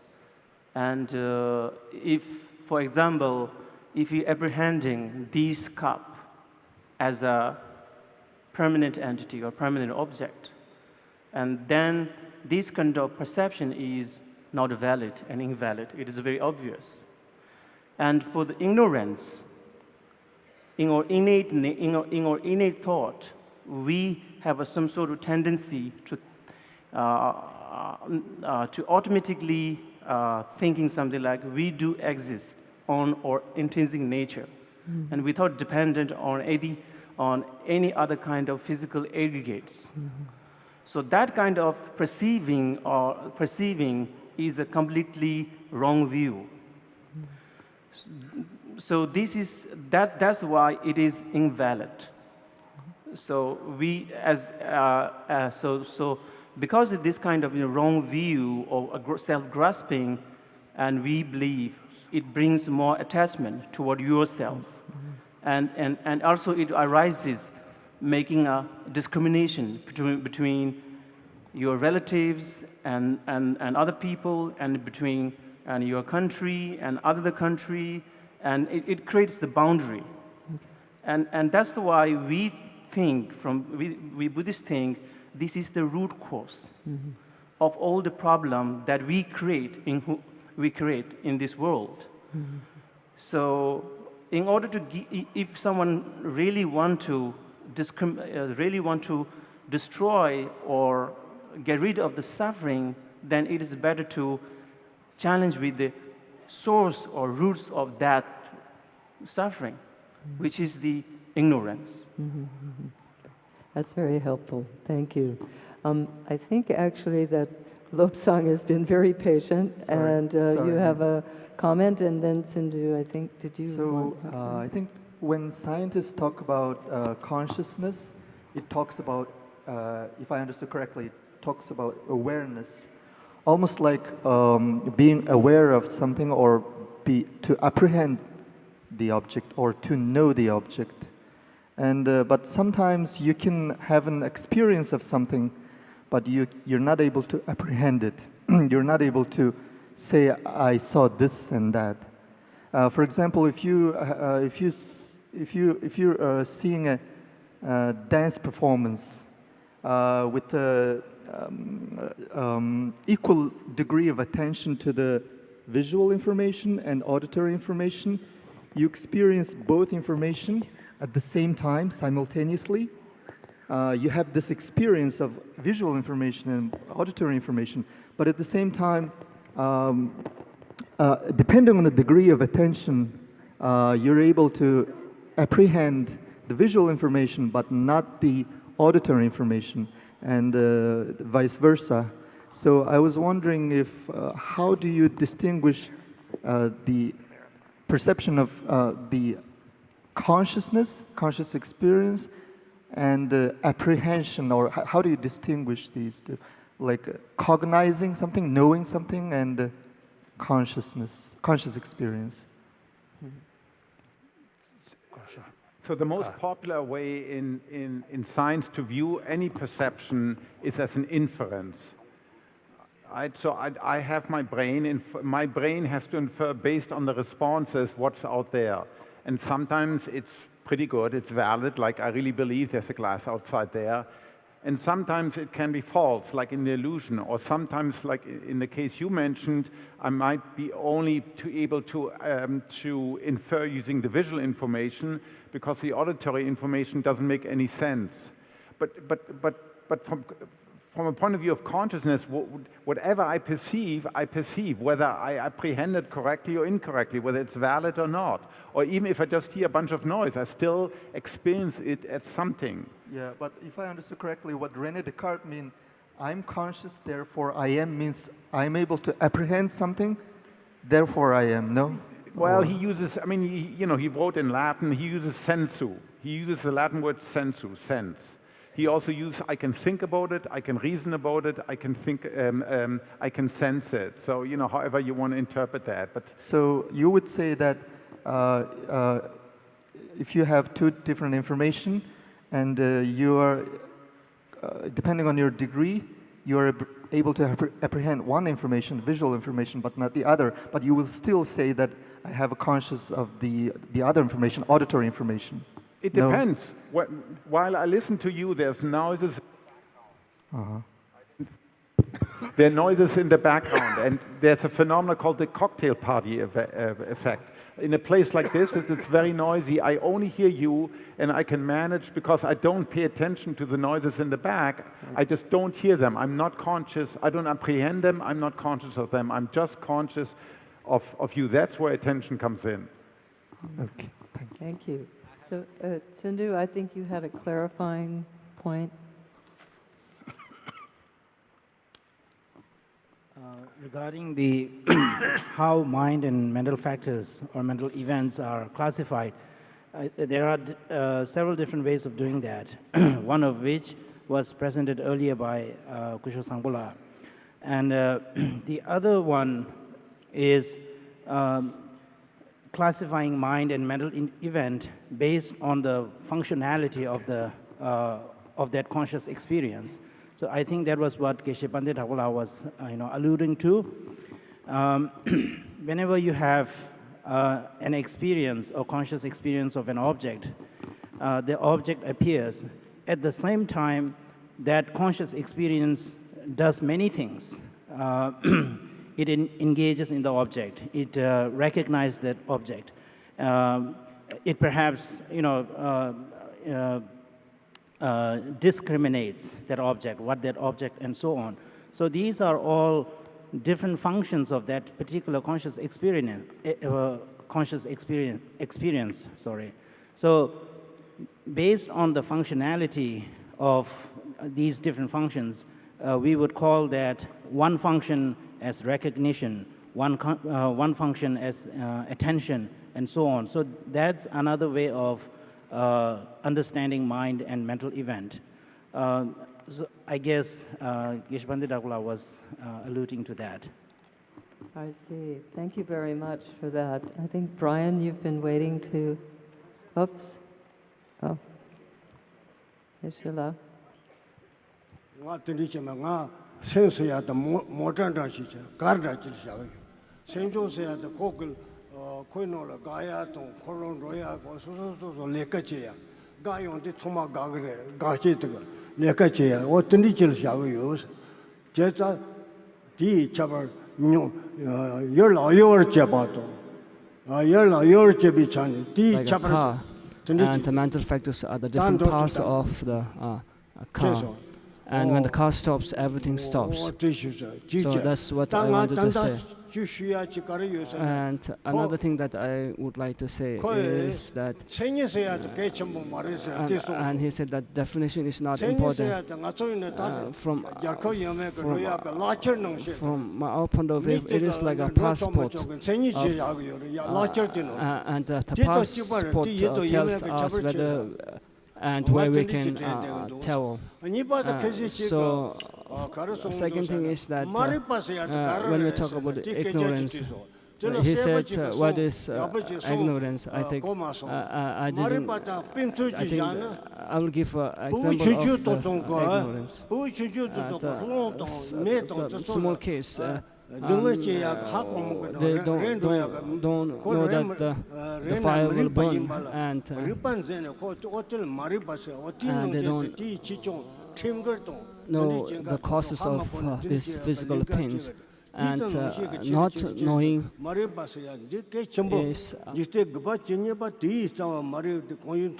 and from them you can grow, take this to further levels, and then we can talk about the whole the ignorance of not knowing the interdependence. Sindhu? So Geshe-la gives this analogy to understand the difference between mind and mental factor. He uses the example of a car. So car would be like the consciousness or the mind, and its various parts are the mental events. So as long as the car is there, all these parts needs to be there, and for the car to be functioning, all these parts needs to be functioning. So mind and mental events or mental factors are something like that. Mind is the car, and mental events are the parts that does the function of the car. And then another comment that he makes was earlier, one of the scientists say that definition may not be the most important thing, but he sees definition of anything as a certificate, so to speak. It tells whether something is that object or not. So based on the definition, we classify objects as such. So therefore, definition plays an important role. And then he also makes a comment about ignorance. If we give an example, a small child may not know the dangers of touching a live wire.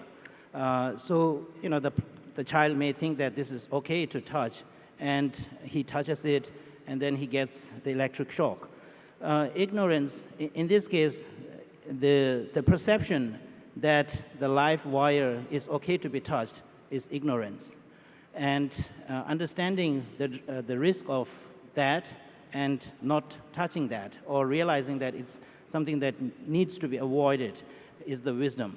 So similarly, as we go deeper into the nature of things, the misunderstanding or misapprehending the mode of existence of object would be the ignorance, and understanding how that object exists, the mode of existence, would be the wisdom, understanding the reality.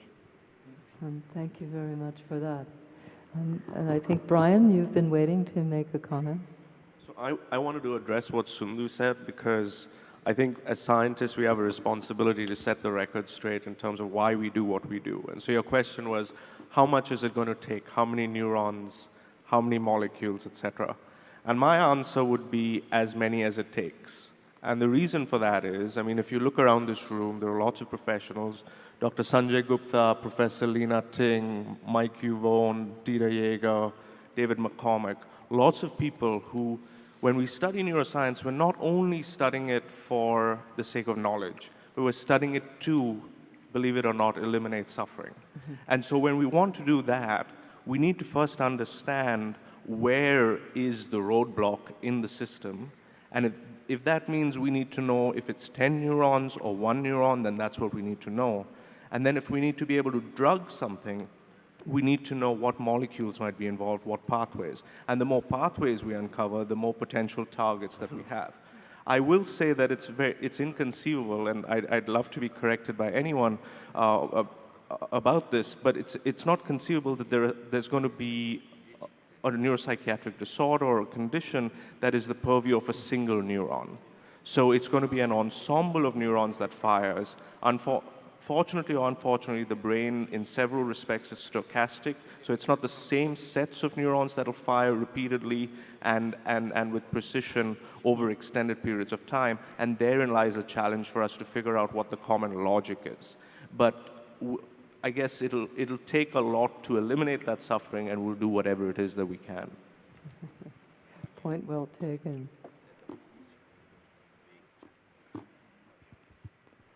I'm aware of the time going by, and I want to make sure that we leave time for Your Holiness. I think this has been a really terrific discussion, and any comments on your part would be very welcome.